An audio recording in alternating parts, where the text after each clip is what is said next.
우리가 2주 동안 함께 나누었던 말씀을 정리하면 이렇게 됩니다.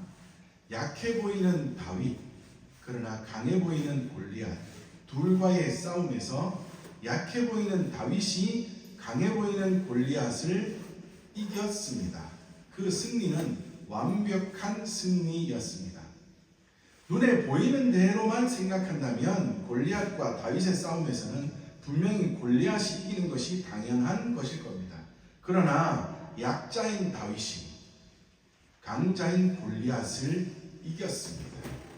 그래서 우리는 그 비결이 어디에 있는가를 함께 살피고 있는데, 그 비결 첫째로는 하나님을 의지하는 데 있었다 말씀을 드렸습니다. 다윗은 하나님을 의지했습니다. 오직 하나님의 이름을 의지하여, 그리고 그 이름을 위하여, 그 하나님의 이름을 위하여 싸운 다윗이었습니다. 다윗은 하나님의 이름이 망령되이 일컬어지는 그 상황을 참지 못해서 싸움에 나가게 되고, 그리고 그 하나님의 이름을 의지하여 싸워 이겼습니다.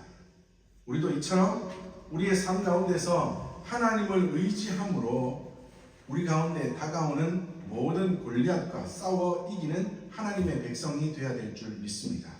그런데 우리가 살핀 것처럼 우리는요, 하나님을 의지할 때 우리는 다윗과는 조금 다른 모습을 보일 때가 있어요. 다윗은 그러니까 자신은 약하지만 언제나 강하신 하나님, 골리앗으로부터 업신여김을 당하고 망령되이 일컬어지기는 하지만 하나님은 하나님이라는 것을 다윗은 알고 있었어요. 아무리 그들의 입에 약하게 올려지고 망령되이 일컬어진다고 할지라도 하나님은 그 상황과는 상관없이 언제나 강하신 하나님, 언제나 동일하신 하나님을 다윗은 알았습니다. 그런데 우리는 때로는 그렇지 못하더라고요. 우리는 언제나 동일하시고 언제나 강하신 하나님이심에도 불구하고 때로는 하나님의 이름이 망령되이 일컬어지거나 때로는 세상 사람들의 입에 하나님의 이름이 좀 낮춰져 부르게 되면, 내가 생각했을 때, 내가 봤을 때 하나님을 믿는다는 것이, 하나님을 믿는다고 말한다는 것이, 아니면 하나님에 대하여 내 입을 통하여 말하는 것이 조금 부끄러운 상황처럼 여겨지는 순간만 와도 우리는 그 순간에 하나님을 의지하지 않으려 합니다. 아니, 그것을 넘어서서 때로는 하나님을 믿는 것을 그 순간만큼은 숨기고 싶어까지 합니다. 그러나 다윗은 그렇지 않더라고요. 언제나 동일하신 하나님, 골리앗의 입으로 아무리 하나님의 이름이 저주받는다 할지라도, 망령되이 일컬어진다 할지라도 다윗의 입에서 나오는 그 말로 인하여 하나님이 진짜 약해지시는 하나님이 아니라는 것, 그 사실을 다윗은 너무나 깊이 깨닫고 있었기에 네가 아무리 떠들어봐야 나의 하나님은 강하신 하나님이다. 그리고 나는 그 하나님을 의지하여 나아가 싸운다 하며 하나님의 이름을 의지하여 나아갔더니 그 큰 골리앗을 이겨 승리하는 다윗이 되었다는 것입니다. 우리도 마찬가지입니다. 언제나 동일하신 하나님이심을 우리는 믿고 깨달아야 합니다. 세상 사람들이 하나님의 이름을 낮춰 부른들, 요즘은 세상에 하나님을 믿는 사람들이 기독교인이 아니라 개독교인이라고 취급을 받는다고 한들, 아무리 그 사람들이 떠들어 봐야 하나님은 언제나 하나님이시며 우리는 언제나 하나님을 믿는 그 온전한 그리스도인임을 믿고, 우리는 세상 풍파에 휘둘리는 것이 아니라 그 모든 상황들을 거슬러 오직 하나님을 의지함으로 우리에게 다가오는 모든 골리앗들과 맞서 싸워 이겨 승리할 수 있는 우리 모든 믿음의 식구들 되시기를 주님의 이름으로 축복합니다. 그리고 두 번째로는 지난주에 함께 나눈 것처럼 상대의 약점을 알고 허를 찌르라 말씀을 드렸습니다. 골리앗은 계산하지 못했잖아요. 자신의 큰 등치만 믿고 큰 몸집만 믿고 자기가 둔하다는 것, 그리고 눈이 어두운 것까지 우리가 추측해 볼 수 있다고 그랬는데, 눈이 어두워 몸까지 둔한 그 모든 자신의 상황을 골리앗은 계산하지 못했습니다. 오직 자신의 등치만 믿고 다윗과 싸우다가 그는 죽음을 맞이했다고요. 아마도 골리앗이 이제까지 싸웠던 방식과는 전혀 다른 방식으로 다윗과 싸웠던 것 같아요. 보통 1대1 싸움에 나오면 골리앗이 칼을 들고 나가면 상대도 뭐 하겠어요? 같이 칼을 들고 오겠죠. 와 하고 만나서 칼 몇 번 쨍쨍쨍 하다가 골리앗에게 그냥 힘에 밀려 죽음을 당했을 겁니다. 그런데 이제까지 방식과는 전혀 다른 방식으로 다윗이 골리앗과 맞서 싸웠다고요. 칼로 싸우는 것이 아니라, 창으로 싸우는 것이 아니라, 방패로 싸우는 것이 아니라 마주 빠르게 달려오며 물매를 던져 싸움을 했으니 그것에 대해서는 골리앗이 전혀 계산하지 못하여 그 싸움에서 졌다는 것입니다. 말씀드렸습니다. 마귀도 그러하다고요. 마귀도요, 우리에게 다가올 때마다, 우리를 유혹할 때마다 뻔한 계산만 가지고 옵니다. 이렇게 하면 그는 이렇게 넘어질 것이다. 그는 몸을 아프게 하면 이렇게 넘어질 거야. 그에게서 좋은 것을 뺏으면 그는 이렇게 넘어질 거야. 그에게 요 방식으로 유혹을 하면 반드시 요 방식으로 넘어질 거야 하는 마귀만큼, 마귀의 자기가 생각하는 만큼의 딱 그만큼의 계산 방식이 있을 거라고요. 그래서 항상 마귀는 그 방식을 가지고 예전에 썼던, 누구에게 썼던 그 방식 그대로 또 우리에게도 다가오고, 요 방식대로 요렇게 하면 반드시 그렇게 넘어질 거야, 낙심할 거야, 낙담할 거야 하는 계산 방식으로 우리에게 다가온다고요. 그때 우리는 어떻게 하면 된다고요? 전혀 다른 방식으로 대하면 됩니다. 넘어질 거야 했을 때 안 넘어지면 되잖아요. 낙심할 거야 했을 때 우리는 더욱더 하나님을 의지하면 되잖아요. 하나님, 내게 이런 상황이 닥쳐 마귀가 나를 이렇게 유혹하고 미혹하여 내가 너무나 힘이 듭니다. 마귀가 나를 시험하여 내가 이렇게 힘이 듭니다. 그러나 하나님, 넘어지지 않겠습니다. 마귀는 이렇게 하면 이렇게 넘어질 거라고 뻔히 계산하겠지만 저는 힘이 들어도 딛고 일어날게요. 하나님, 나에게 힘을 주세요 하고 하나님을 의지하여 마귀의 허를 찌르면 우리는 반드시 우리의 골리앗인 마귀와 싸워 승리하는 인생이 될 줄 믿습니다. 자, 그리고 오늘은 세 번째 방법을 함께 나누도록 하겠습니다. 우리는 쉽게 착각하는 게 있습니다. 뭔가 하면 하나님을 잘 믿으면 모든 게 다 끝난다고 생각해요. 맞습니까? 아닙니까? 하나님을 잘 믿으면 다 됩니까? 안 됩니까? 되는 것도 있고 안 되는 것도 있고, 그죠? 자, 그런데 우리가 착각하는 것은 뭐예요? 하나님을 잘 믿고 기도만 많이 하면 뭐가 된다고 생각해요? 모든 일들이 다 이루어진다고 생각한다고요. 그러나 그것은 착각일 수 있습니다. 막연한 믿음일 수 있다고요. 하나님을 믿는다는 것, 신앙한다는 것, 예전에 말씀을 함께 나누었는데요. 신앙이라는 게 뭐예요? 믿고 추구하는 겁니다. 내가 그 사람을 좋아하고 그 사람을 믿고 따르면 항상 그 사람 생각. 그때 설교를 하면서 나누면서 제가 그 예를 들었어요. 연예인들을 쫓아다니는 여자 중학생, 고등학생들. 걔들은요, 연예인 좋아하면 요즘 뭐 아이돌 그룹 이런 게 나오면요, 모든 걸 다 갖다 바칩니다. 자기의 돈 모아서 막 어떻게 하든지 모아가지고 그 사람을 잘 찍을 수 있는 비싼 사진기를 사고요. 그 사람이 여기 있다, 저기서 공연한다 하면 다 쫓아다닙니다. 요즘은 아이돌 그룹을 쫓아다니는 여중고생들 뿐만 아니라 아줌마들도, 그래서 때로는 할머니들도 다 쫓아다니잖아요. 좋아해요. 자기가 좋아하는 가수만 나오면 너무 좋아하고 그 사람이 하는 말이면 뭐해요? 다 믿어요. 그리고 항상 그 사람을 뭐해요? 추구합니다. 좋아해서 그 사람 하는 것을 늘 보기를 바라고 늘 같이 있기를 바라고 막 그 사람을 내가 제일 좋아해 주기를 바랍니다. 이게 뭔가 하면 신앙이에요. 신앙. 이게 신앙입니다. 이게 믿고 추구하는 거예요. 우리도 하나님을 그렇게 믿어야 한다. 하나님을 믿고 늘 하나님으로 가득 찬 사람, 어떻게 하면 하나님을 더욱더 기쁘시게 하고 어떻게 하면 하나님의 말씀을 내가 하나라도 더 지켜 살아갈까, 늘 하나님 생각만 하고 하나님을 찍을 수만 있다면 하나님 찍을 카메라도 들고 다니는 그러한 마음이 우리 가운데 있는 것, 이게 신앙이라는, 그런데 그러한 신앙을 할 때 신앙 속에는 뭐가 들어있냐면 행동이라는 게 들어있어요. 행함이라는 게. 행동이 반드시 들어있어요.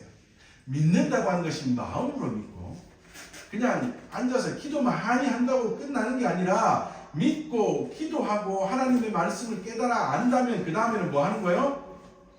좋아하는 가수가 있으면 나 그 사람 좋아 너무 좋아 하면서도 그 사람 노래 들으러 안 가면 뭐예요? 진짜 좋아하는 거 아니잖아요.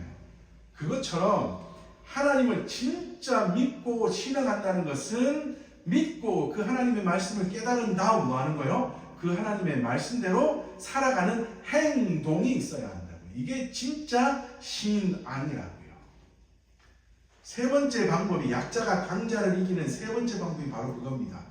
행동이 있어야 됩니다. 다시 말하면 뭐예요? 준비가 있어야 합니다. 다시 말하면 실력이 있어야 한다고요.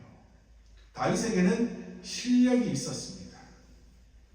자, 다윗과 골리앗의 싸움을 함께 살펴봅시다. 언덕 아래로 내려온 골리앗이 소리만 칩니다. 야, 나 너 죽일 거야. 나 너 죽일 거야. 그러면서 자기의 신들의 이름으로 하나님의 이름을 자꾸 저주하고 망령되이 일컫습니다.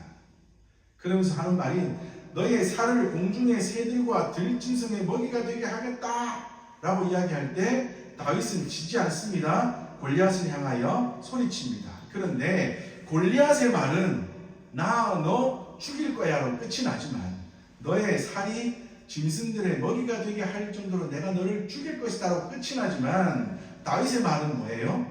너를 죽임으로 하나님이 승리하게 하신다는 것과 그리고 그 승리하게 하시는 분이 바로 누구라고요? 하나님이시라는 것과 그리고 이 모든 일을 통하여 하나님이 하나님이시라는 것. 다시 말하면 하나님이 진짜 신이라는 것을 내가 증명해 보이겠다라고 말합니다. 그러면서 지금 너와 내가 싸우는 것, 블레셋과 이스라엘이 싸우는 것, 이 모든 전쟁은 우리의 손에 달린 게 아니라 하나님의 손에 달렸다. 그것을 내가 증명하겠다고 다윗은 소리치며 싸움에 나가게 됩니다. 그리고 싸움이 시작됩니다. 골리앗은 일어서서 다윗에게로 마주 가까이 옵니다. 그런데 다윗은 어떻게 해요? 골리앗을 향하여 빠르게 달립니다. 그리고 주머니에 있던 돌을 꺼내 물매로 돌을 던져 골리앗의 이마를 칩니다. 그리고 그 돌이 이마에 박혀 골리앗은 쓰러지게 되고 그리고 다윗이 큰 칼을 빼어 그의 목을 쳐서 완벽한 승리를 거두게 됩니다. 자, 다윗이 사용한 이 물매, 우리가 생각하면 물매 이러면 뭐 정도로 생각됩니까? 새총? 그런데 새총과는 전혀 다르답니다. 옛날 고대 전투표에는 군대에 세 종류의 전사가 있었답니다. 첫 번째 전사가 말을 타고 전차를 끄는 기사들, 이 사람들은 주로 높은 장군들이겠죠. 그리고 그 다음이 갑옷 등으로 중무장하고 칼이나 창을 들고 가던 보병들, 그리고 마지막으로 포병이 있었답니다. 포병. 이 포병들은 활을 쏘기도 하고 무언가를 던지기도 하고 하는데 그 포병 중에는 물매병이 있었답니다. 물매병. 사진 좀 보여주세요. 이 물매를 쏘는 병사가 있었는데 이 물매는요, 사진을 보이시죠? 이렇게 긴 끈을, 양쪽으로 긴 끈이 달리고 가운데 가죽이나 저런 천으로 주머니를 다른 그러한 도구인데 이 돌을 가운데다 두고요, 양쪽 끈을 잡고 빠르게 돌린답니다. 이게 얼마나 빠르게 돌리냐면 이 숙달된 군사들은요 1초에 약 6번, 7번을 돌린답니다. 눈에도 안 보일 거예요. 돌리다가 한쪽 끈은 잡고 있고 한쪽 끈은 놓는답니다. 그러면 이 원심력에 의해서 돌이 날아가서 원하는 곳에 딱 맞아 떨어지는데 이 속도가 이 현대 과학자들이 연구를 해봤더니 아마도 초속이 35m에서 40m 정도, 그러니까 시속으로 하면 122km에서 145km, 아니다 150km 정도가 가까이 되는 빠른 속도로 돌이 날아간답니다. 145km. 그런데 여기에 썼던 돌은요, 당시에 엘라 골짜기에 있었던 돌은 평범한 돌이 아니라 중정석이라고 하는 돌이라고 하는데요. 이것은 밀도가 보통 돌보다 2배 단단하답니다. 이것도 사진 한번 보여주세요. 단단한 데다가 깨지면 아마도 저렇게 뾰족한 모양으로 깨지는가 봐요. 그러니 아주 강하고 단단한 돌이 뾰족한 모양으로 깨지니 얼마나 좋은 무기가 되겠냐고요. 그러니 다윗이 그것을 돌려 날렸더니 골리앗의 이마에 정확하게 콱 박히게 되는 그런 일이 일어나지 않았겠습니까? 그 정도로 무서운 무기라고 합니다. 그래서 현대 과학자들이 그러니까 이 도대체 힘이 어느 정도 될까를 추측을 해봤더니요, 아마도 45구경 권총에서 발사되는 총알과, 물론 총알은 지금은 뭐 회전력 또는 이 쇠로 되어 있으니 여러 가지 다른 게 있어서 더 강력하지만 힘만큼은 권총에서 발사되는 그 정도의 힘과 맞먹지 않을까라고 보고 있다고요. 그러니 아주 무서운 무기입니다. 그리고 정확성에서 있어도요, 당시의 역사적인 기록을 보면 물맷돌 병사 중에 잘하는 병사들은 약 182m 떨어진 곳에 있는 상대 군사를 맞추어서 불구를 맞는, 다리를 맞추면 다리를 못 쓰게 하고요, 팔을 맞추면 팔을 못 쓰게 할 정도로 아주 강력한 무기였답니다. 그러니 다윗도 아마도 굉장히 이것에 대한 능숙한 사람이 아니었을까. 그리고 다윗은 아마도 182m보다는 굉장히 가까운 곳에 골리앗이 있었으니 아주 잘 맞췄을 거예요. 그리고 사람에게 있어서는 몇 가지의 몇 군데의 뭐라 그래요? 그걸 뭐라고, 약점이 아니고 뭐라 그래요? 급소가 있잖아요. 급소. 그 중에 아마도 이마 사이도 그곳에 있나 봐요. 그러니 그것을 정확하게 겨냥하여 다윗이 물매를 던져 골리앗을 이겼다는 겁니다. 자, 이 모든 것들을 보면 무엇을 알 수 있느냐? 다윗은 군인이었을까요? 아니었을까요? 물매병들이야. 물매를 돌리는 포병들이야. 밥만 먹으면 뭐 하면 됩니까? 물매 돌리면 되지요.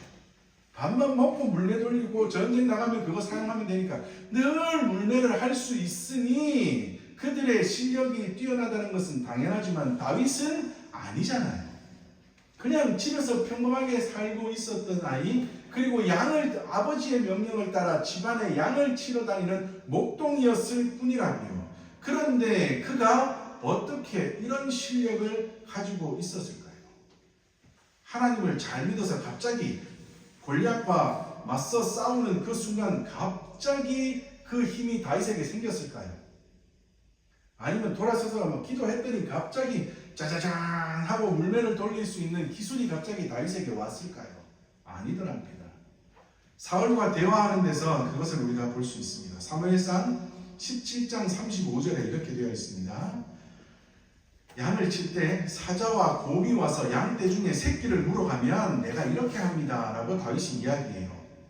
내가 따라가서 그것을 치고 그 입에서 새끼를 건져내었고 그것이 일어나 나를 해하고자 하면 내가 그 수염을 잡고 그것을 쳐 죽였나이다 라고 말합니다. 여기서 말할 때 우리는 그냥 내가 따라가서 그것을 치고 이렇게 되어 있지만 원어 히브리어로 보면요, 계속해서 행동이 이어지고 있는 접속사가 있대요. 그러니 새끼를 물고 가는 곰이나 사자를 보는 순간 따라가서 그것을 치고 그 입에서 새끼를 구해내는데 혹시나 안 되면 내가 그 수염을 잡고 쳐서 죽임으로 끝까지 새끼를 구해냈습니다 이 말입니다. 여러분, 짐승은 먹이를 물고 있을 때 제일 무섭습니다. 집에 키우는 강아지 한 마리도 자기가 먹고 싶은 것이나 자기가 좋아하는 것 입에 물고 있을 때는 어떻게 합니까? 죽어도 안 뺏깁니다. 죽어도 안 뺏겨요. 괜히 손 잘못됐다가 손 물려서 피가 철철 납니다. 저희 식구들도 다 물려봤어요. 그 정도로 집에 있는 작은 강아지도 먹이를 물고 있을 때 그렇게 포악하고 무서운데, 사자나 곰이 양의 새끼를 물고 가는 상황에서 아니 다윗이 그것을 따라가서 쳐 죽이고 한다는 건 너무나 어려울 거라고요. 자, 여기에서 치다라는 것은 때리다, 강타하다는 말인데, 다시 말하면 죽인다는 말이에요. 다윗이 새끼를 물고 가는 사자나 곰을 따라가서 쳐서 죽이려고 할 때 뭘로 죽이겠습니까? 뭘로 하겠어요? 그때 아마도 물매를 사용하지 않았을까? 처음부터 그렇게 무서운 사자나 곰한테 달려가가지고 처음부터 손 집어넣고 하겠습니까? 아마도 그때 강력한 물매로 일단 사자나 곰을 때려서 약화시킨 다음 가서 새끼를 구하다가, 그래도 혹시나 다시 달려들 때에는 좀 약해져 있으니 내가 그것을 수염을 잡고 머리를 해한 다음 새끼를 구해냈습니다, 이 말이에요. 다시 말하면 뭐예요? 다윗은 늘 뭐를 준비하던 사람입니까? 새끼를 구하기 위하여 힘과 물매를 준비하던 사람이었다고요. 우리는 다윗을 그냥 작은 가냘픈 소년이라고 보이지만 아마도 다윗은 시간만 나면 뭐 했을까요? 힘을 기르고 시간만 나면 물매 연습을 했을 거라고요. 혹시나 오늘도 사자가 달려와서 새끼들을 빼앗아가지 않을까? 혹시나 곰이 오늘도 달려와서 새끼를 빼앗아가지 않을까? 우리를 해하지 않을까? 그것을 염려하여 시간만 나면 그것과 맞서 싸워 이길 힘을 기르고 물매를 연습하는 사람이었다고요. 그러니 그는 골리앗과 만났을 때 물매를 통하여 골리앗을 이길 수 있는 그러한 사람이 되었던 거라고요. 다윗은 갑자기 하나님을 잘 믿어서, 갑자기 기도를 많이 해서, 갑자기 물매를 돌릴 수 있는 능력이 생긴 게 아닙니다. 그는 늘 준비하고 늘 실력을 키워갔던 사람이에요. 이것이 너무 중요한 거예요. 그런데 우리는 이것을 자꾸만 놓치고 있다고요. 아니, 우리 한국 교회는 실력에 대한 것보다 자꾸 뭐만 강조합니까? 믿어라, 기도해라. 그러면 마치 모든 것이 다 이루어지는 것처럼, 믿고 기도하는 것은 당연한 것이요, 그 다음 실력을 키우는 자가 되어야 한다. 그때 약자가 강자를 이길 수 있습니다. 그 실력에 대한 크기는 각자마다 다를 수 있습니다. 어떤 사람은 그 실력이 요만큼일 수도 있고요, 어떤 사람은 실력이 큰 것일 수 있습니다. 그렇다고 또 실력이 큰 사람이 실력이 작은 사람을 무시해서도 안 돼요. 그 사람에 대하여, 하나님이 맡겨주신 일들에 대하여, 살아가는 방식에 대하여서 어떤 사람은 실력이 작을 수도 있고요, 어떤 사람은 실력이 클 수도 있고요, 어떤 사람은 실력이 많이 없을 수도 있고, 어떤 사람은 많이 가질 수도 있고, 다른 모양들입니다. 그것에 대하여 많다, 적다, 뭐 크다, 뭐 어떻다 하는 것은 우리가 생각할 일이 아니고, 우리가 해야 될 것은 뭐라고요? 하나님이 나에게 맡겨주신 일은 무엇이고 그에 대하여 맞는 실력은 무엇인지를 생각하는 우리들이 되어야 된다고요. 그럴 때 우리는 우리 앞에 다가오는 골리앗들과 맞서 싸워 이기는 하나님의 백성들이 될 줄 믿습니다. 우리가 몇 주 동안 함께 살핀 이 말씀, 약자가 강자를 이기는 비결, 첫 번째가 뭐라고요? 하나님을 의지하는 것입니다. 두 번째가 뭐라고요? 상대의 약점을 찾아 허를 찌르는 것입니다. 그리고 세 번째는 그 허를 찌르기 위하여 실력을 키우는 것입니다. 이 모든 것들을 통하여 우리의 삶 가운데 만나는 모든 골리앗들과 맞서 싸워 승리할 수 있는 우리 모든 믿음의 식구들 되시기를 주님의 이름으로 축복합니다. 우리가 읽지는 않지만 그 다음 50절, 51절을 보면 골리앗을 쓰러뜨린 다윗이 칼로 그의 목을 베고 나니까 블레셋 군사들이 혼비백산을 합니다. 그렇게도 자기들이 더 강하다고 맞서서 그렇게 큰 소리 치던 블레셋 군대들이 혼비백산 다 흩어지고, 그때 이스라엘 군사들이 다 쫓아가서 그들을 다 죽이고 잡음으로 완벽한 승리를 거둘 수 있게 되었다고요. 이 모든 것들은 약자가 강자를 어떻게 하면 이길 수 있는가를 깨닫고 그 가운데서 하나님을 의지함으로 골리앗과는 반대되는 것으로 그의 허를 찌름으로 그 모든 것들을 넘어 그를 이길 수 있는 실력을 키움으로 다윗이 골리앗을 이겨 그 뒤에 또한 이룰 수 있었던 승리에 얻었다고요. 오늘 이 말씀을 잘 기억하시면서 우리 삶 가운데서도 우리는 늘 약자일 수 있습니다. 그때 어떻게 하면 강자를 이길 수 있을까를 늘 기억하며 이 말씀대로 살아 우리에게 다가오는 모든 골리앗과 싸워 늘 승리하는 삶을 살아갈 수 있는 저와 우리 모든 믿음의 식구들 되시기를 주님의 이름으로 축복합니다. 아멘.